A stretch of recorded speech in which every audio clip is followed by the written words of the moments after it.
It's not going to happen overnight, but we do think that there's some hope we can get back on track and get into the playoffs. The New York Knicks, they have been abysmal. They are an atrocity of the highest order. The Knicks are ready to officially rule out Carmelo Anthony for the rest of the season. You hear more and more about tanking now than ever. Now everybody's talking about the Knicks. They need to just lose. Losing was, part of the equation to deal with the draft, to deal with the free agent market. Gives us some hope in the future. Loyal Knicks fans are listening and watching, and it's disgraceful. Joining us now is an award-winning actor, director, writer, and producer, Spike Lee. Spike is the Grand Marshal of the New York City Marathon. That takes place this Sunday, coverage on ESPN2. Thank you so much for being here with us. Welcome back. What's up? We're going to get to the marathon in a minute. What's that? But first, we need to talk some hopes. Yeah. And I so appreciate how loyal you are to your Knicks. ESPN is giving them a 1% chance of making the playoffs. Let's just get right into it. 1%? Yeah. Are they playoff bound? Are they going to defy these odds? We got to win more than 17 games, though, right, Stephen A?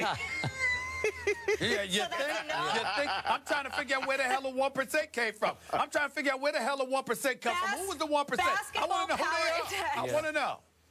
Well, don't get me started. Carmelo's healthy. The season hasn't even started yet. Tranquilo. Look, I'm trying. I'm trying to be positive. You know, it's funny. I read the New York Times this morning driving here, and it said that New York Knicks are undefeated. Yep, they haven't played a game yet. But I'll be at the Garden in my seats courtside tomorrow night. I know they open in Milwaukee. Milwaukee is a great young team. Jason Kidd, I think, is underrated. He is. As a coach. And I'm hoping, praying for the best. Orange and blue. So that's a no. They're not playoff. What was the question? So that's a no. You dodged it nicely, though. I just want to see a competitive team. You know, Okay. I really, last year, it was the worst season in the history of the franchise. And they're one of the core, Cornerstone, yeah. cornerstone of the NBA. Yeah. Skip Bayless, Spike, you and I, we could talk about this on national TV.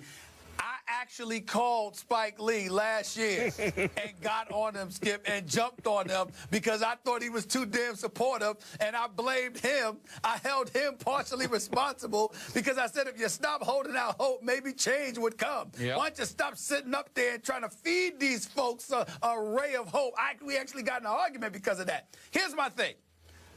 I'm going to sit there and give the Knicks an actual break.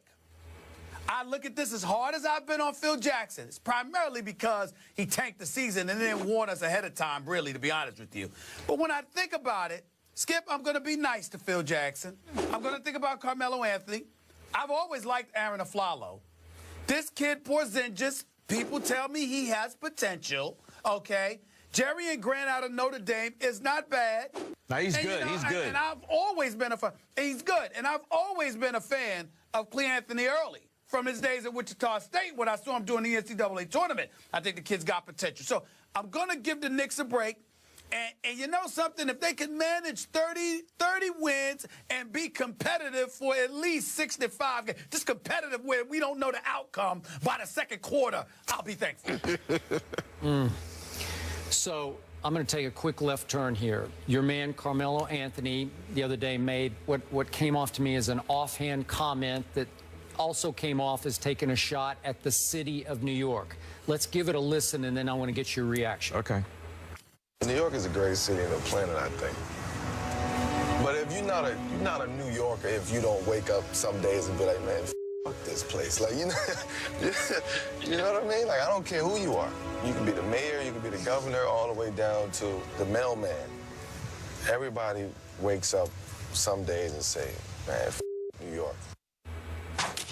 Look, So, Carmelo, do I you know. ever think that? First of all, I claim Carmelo. He was born in Red Hook, Brooklyn. He was. And they have no problem with what he says. New York City is the greatest city on this God's planet. But it's hard. It's not for everybody.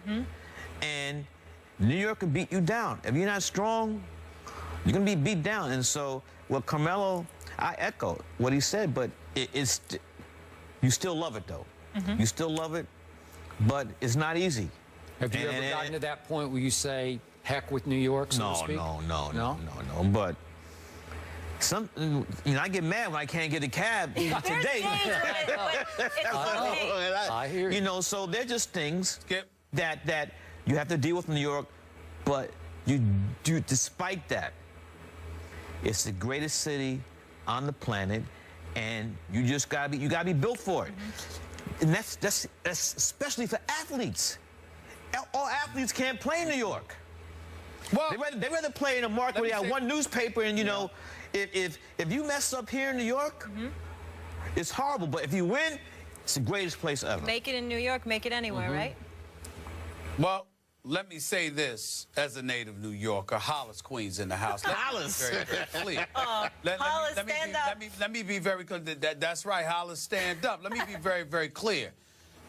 Carmelo Anthony was 1,000% right. He is absolutely right when he said, I mean, if he's ever proven that he's a New Yorker, it's with what he said. Because that's exactly how we feel.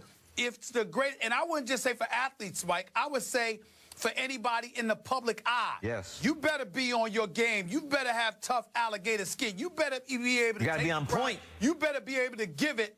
You better be able to give it as much as you can take it, because sometimes you do wake up and say, man, hell with this. I'm tired of the traffic jams. I'm tired of the constructions. I'm damn sure tired of the polls. I'm tired of having difficulty in catching a cab.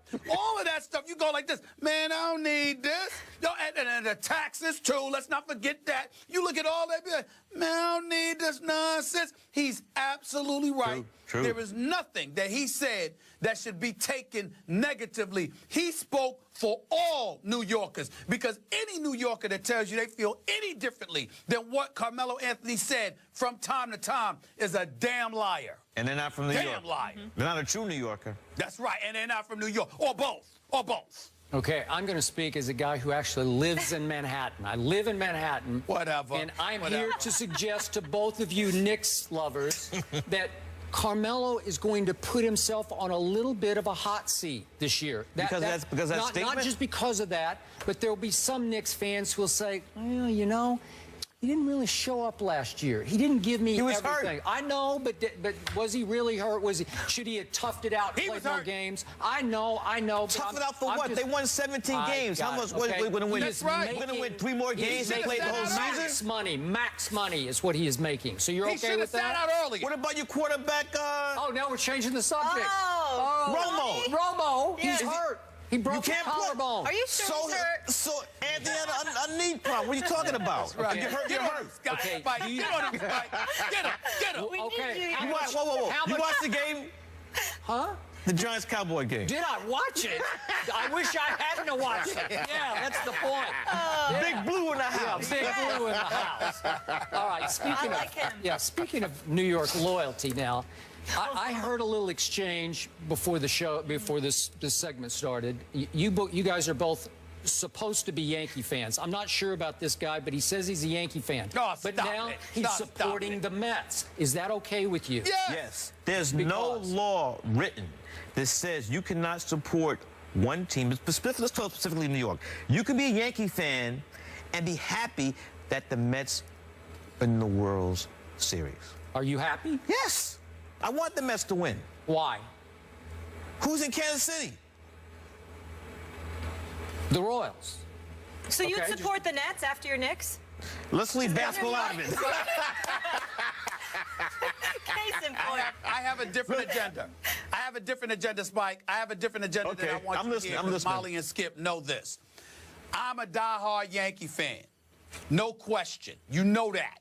But when it comes to the Mets, especially with the Yankees not playing up to snuff, even though I was proud that they got to the postseason. And no one thought they were going to make the playoffs, the more successful, that's right. I think the more successful the Mets are, the more that it heightens the level of urgency that the Yankees have That's a good in point. order to get back to where they once were. Because they ain't going to sit still and have New York handed to the New York Mets. I love that. I love that. And even though I root for the Mets now because I want them to win, I root for them against anybody but the Yankees. The fact is that it's going to help the Yankees if they're walking around as champions this offseason, because the Yankees, with George Steinbrenner's soul touching this franchise, he is not going to have that, and they will elevate their level of urgency. What do you think about that? Well, I'll tell you what I think about that.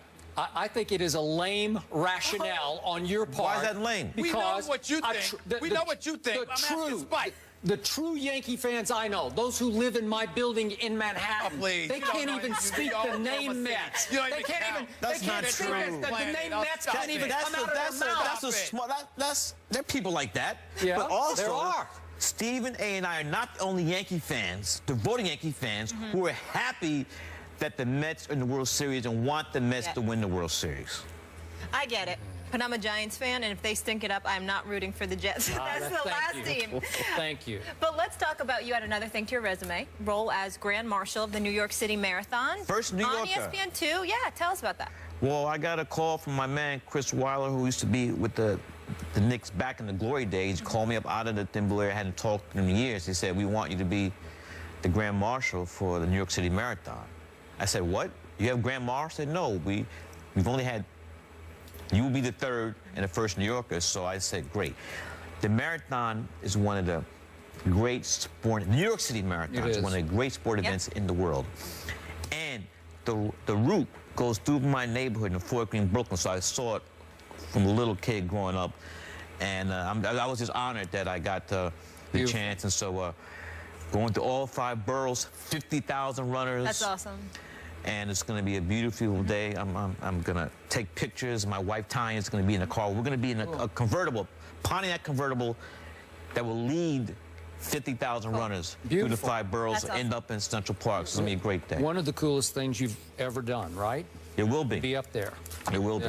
Sunday on ESPN 2, we get to check it out. Thanks so much for being here. It was so nice to meet you. Thank you. All Good right. job. Good seeing you, bro. See you soon. Bundle up on Sunday. It's cold. It's a little cold. Yeah, it's going to be a little Hope it cold. doesn't rain. All right.